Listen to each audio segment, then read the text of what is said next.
बारी की तबीयत दिन ब दिन ज्यादा खराब होती जा रही है। वह परीक्षे के इनकार और उसकी बेरुखी को सह नहीं पा रहा। शायान साहब अपने बेटे की हालत देखकर उसके पास बैठते हैं और कहते हैं, बेटा, मैं तुम्हें इस हालत में नहीं देख सकता। मुझे पता है कि तुम परीक्षा की वजह से टूट गए हो। अगर तुम कहो तो मैं खुद उसके पास जाकर उससे बात करूं और उसे मनाऊं कि वह तुम्हें अपना ले। यह सुनकर बारी तुरंत मना कर देता है और कहता है, नहीं डैड, आप बिल्कुल भी उसके पास नहीं जाएंगे। मैंने परीक्षा से बहुत मोहब्बत की, लेकिन उसने मेरी मोहब्बत की कोई कद्र नहीं की। मैं आपकी सेल्फ रिस्पेक्ट पर कोई समझौता नहीं होने दूंगा। आप मेरे पिता हैं और मैं नहीं चाहता कि आप किसी के सामने झुकें।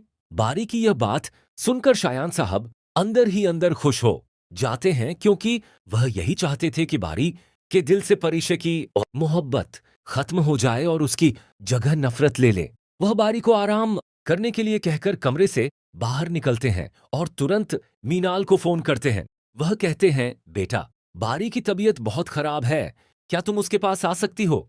मीनाल तुरंत आने के लिए तैयार हो जाती है। उधर जैसे ही मीनाल घर से निकलने लगती है तो राहिल की माँ उसे रोककर पूछती है कि वह कहाँ जा रही है।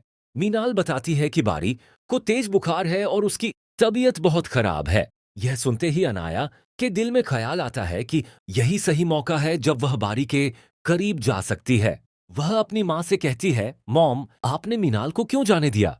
यह मेरे लिए सबसे अच्छा मौका था। बारी इस वक्त बहुत टूटा हुआ है। अगर मैं उसके पास जाती तो शायद उसके दिल में अपनी जगह बना लेती। लेकिन अनाया की माँ उसे समझाते हुए कहती है, यह सब इतना आसान नहीं है। अगर तुम सच में बारी के दिल में जगह बनाना चाहती हो तो पहले उसके घर वालों का भरोसा जीतना होगा, खासकर मीनाल का। अपना रवैया अच्छा रखो ताकि सबको लगे कि तुम बदल चुकी हो।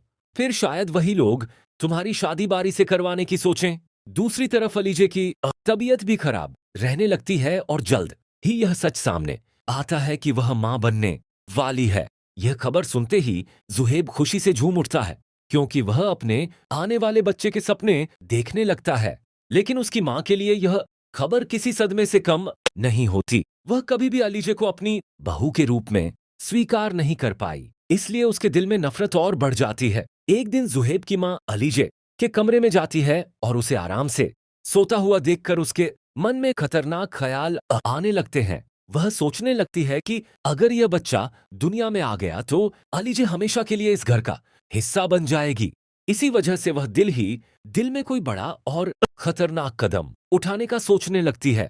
लेकिन दूसरी तरफ जुहेब अब पहले से भी ज्यादा अलीजे का ख्याल रखने लगेगा और उसे किसी भी हाल में अकेला नहीं छोड़ेगा। अब देखना यह है कि क्या बारी सच में परिचय को भूल पाएगा या उसके दिल में मोहब्बत अब भी बाकी है, और क्या जुहेब अपनी मां की साजिशों से अलीजे और अपने बच्चे को बचा पाएगा।